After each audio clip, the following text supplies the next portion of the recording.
20 years ago, when I was young and innocent seminarian, I had my first class of homiletics.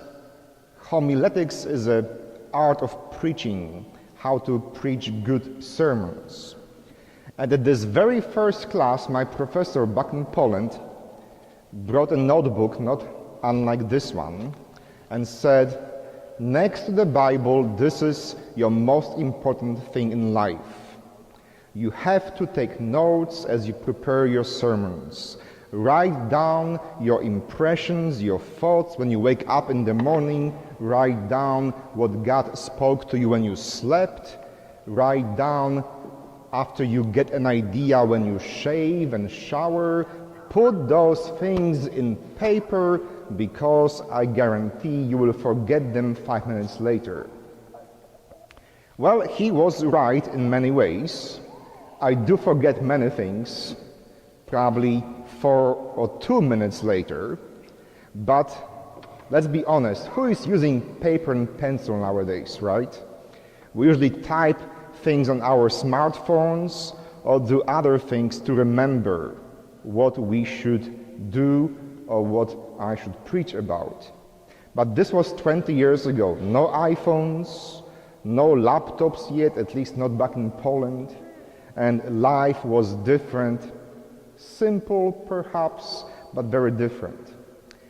Now then, fast forward 8 years to my seminary days in the States. Another professor of homiletics, the art of preaching, made us videotape ourselves. You know those VHS tapes? Nobody's using them anymore, but he told all our classmates, you've got to videotape your sermon and then give a tape to every classmate. So I had to make 8 or 9 of them every time I was preparing a homework, and let them critique you every time you write a sermon. So there was an improvement, right? From a notebook to a VHS tape. Not a big improvement, but still a step forward. What do I do nowadays?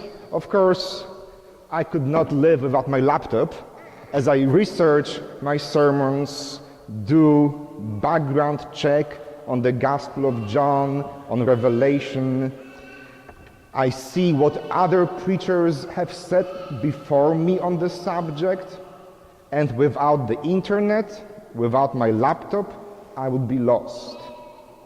Look how the art of preaching has progressed in those short 20 years.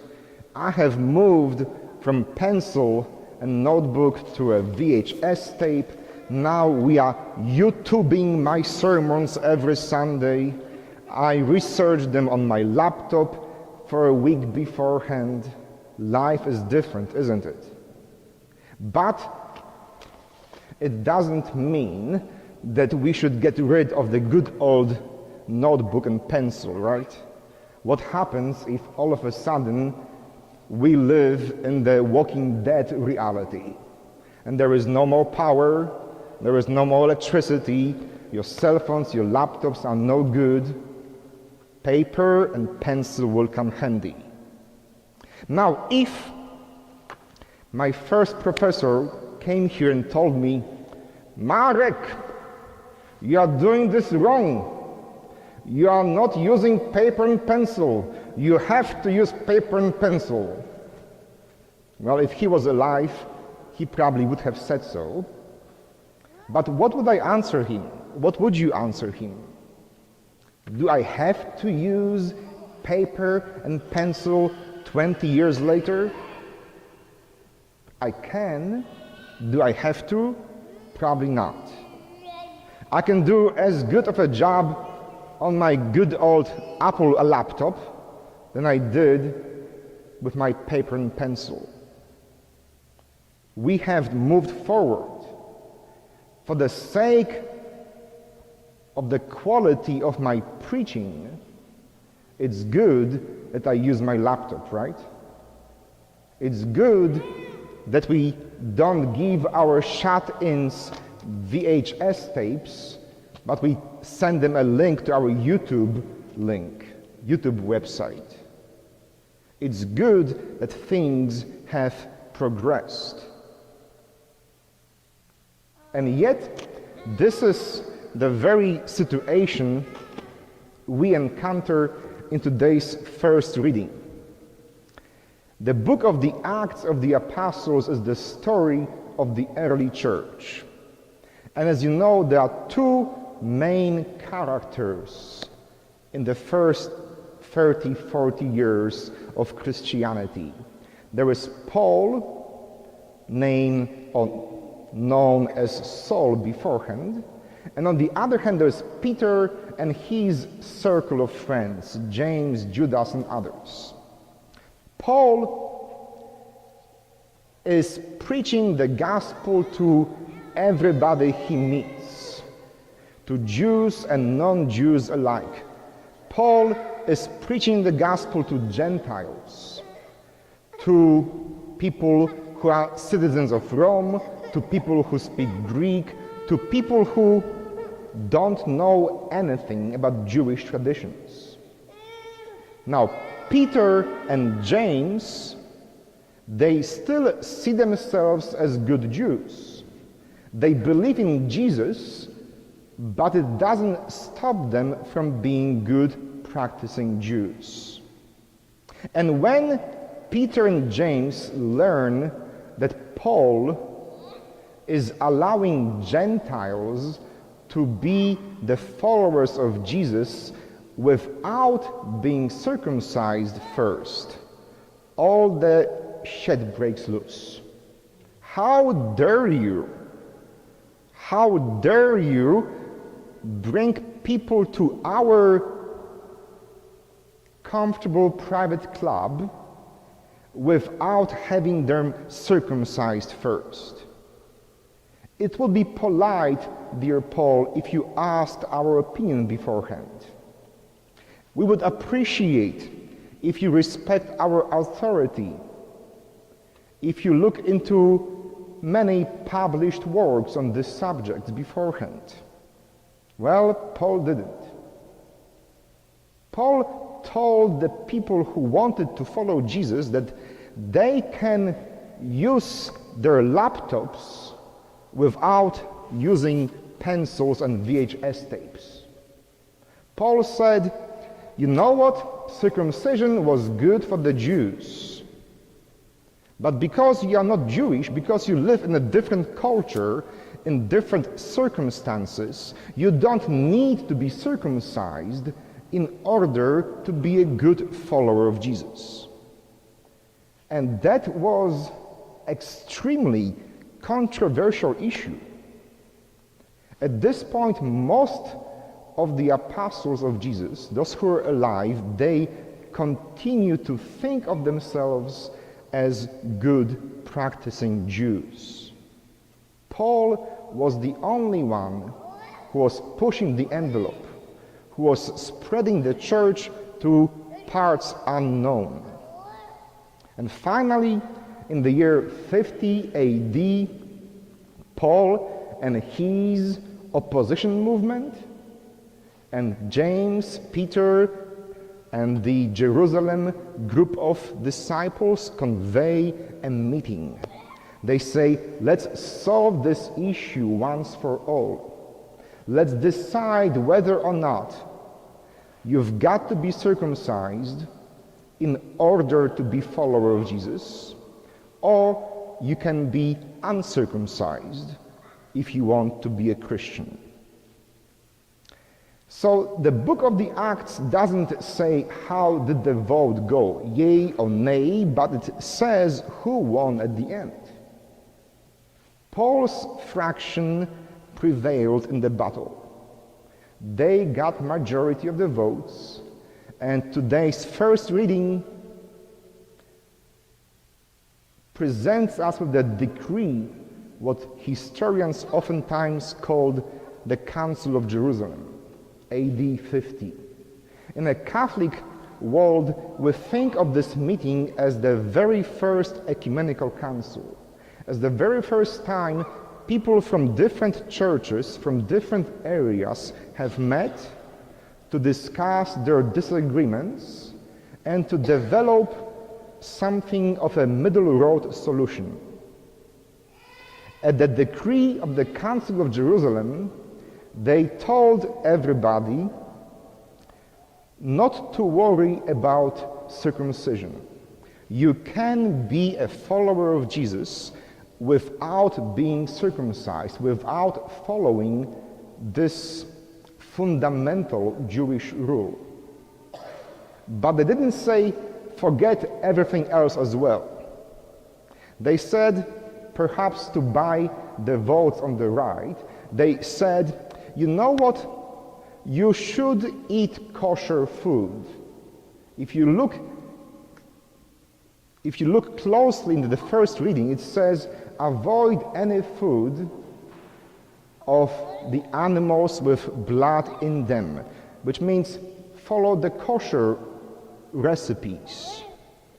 Even though you don't have to be circumcised, keep the Jewish kosher traditions. Avoid any meat that was sacrificed to the idols.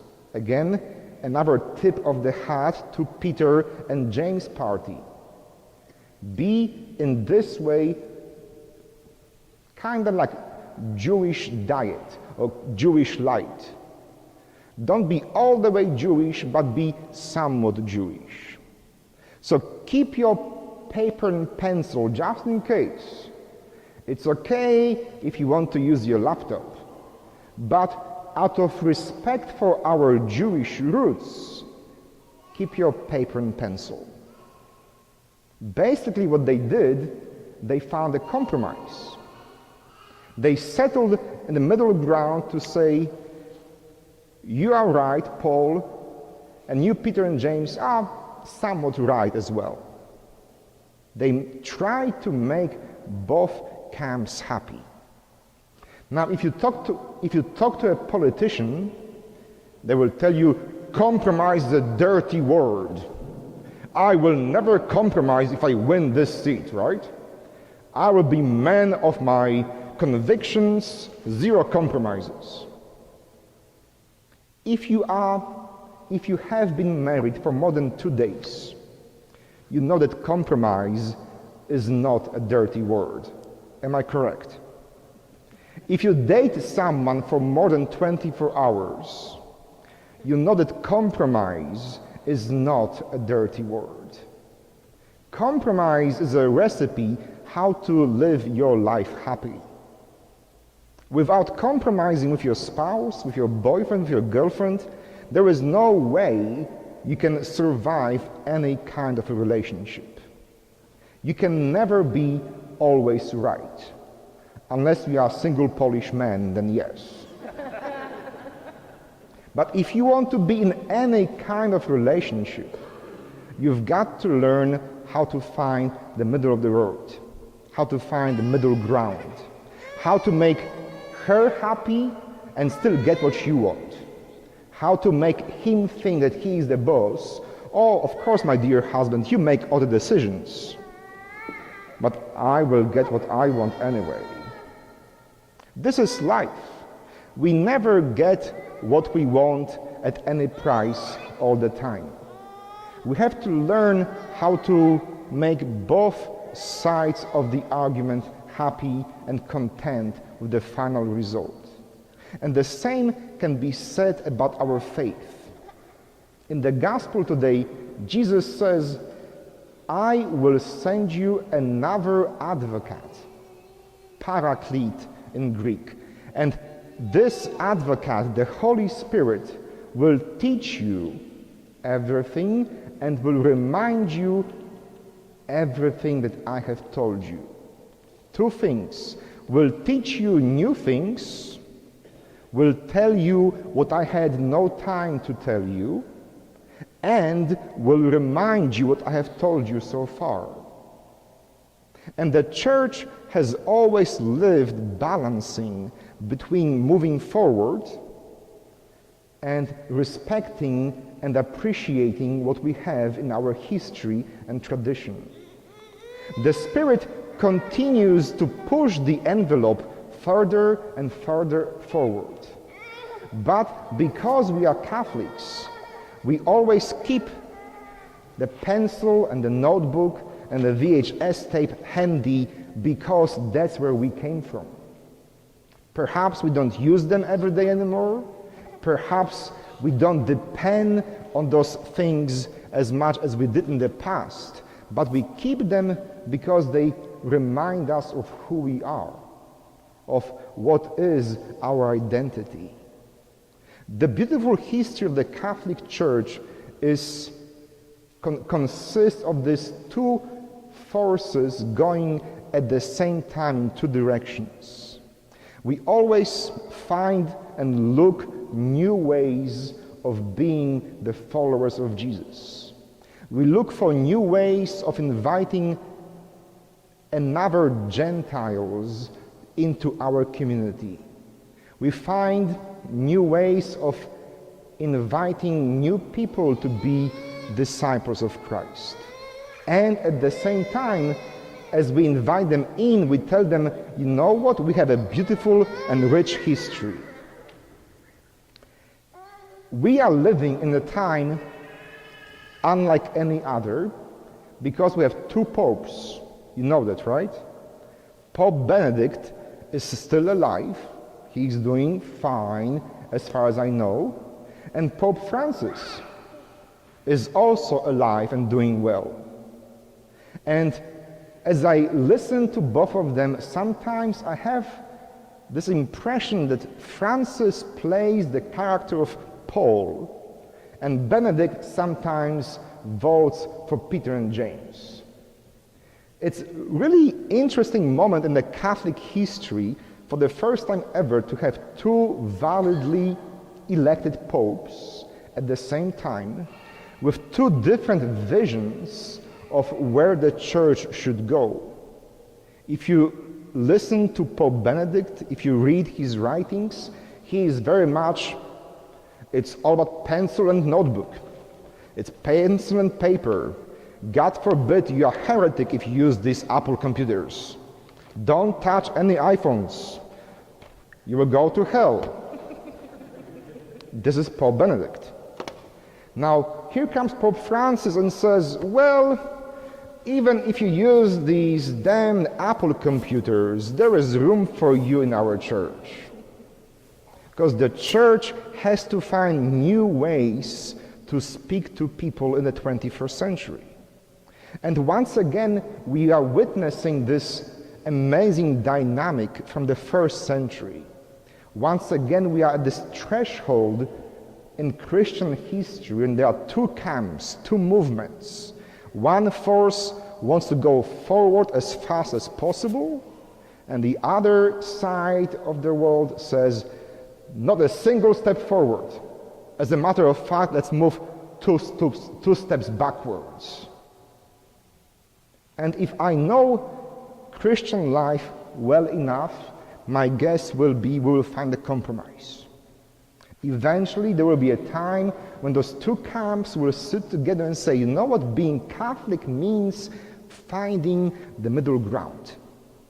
If we want to be together, if we want to be in a relationship with each other, we have to compromise. And so we will have the laptops and the VHS tapes and the YouTube channels and Instagram and good old paper and pencil as well. Amen.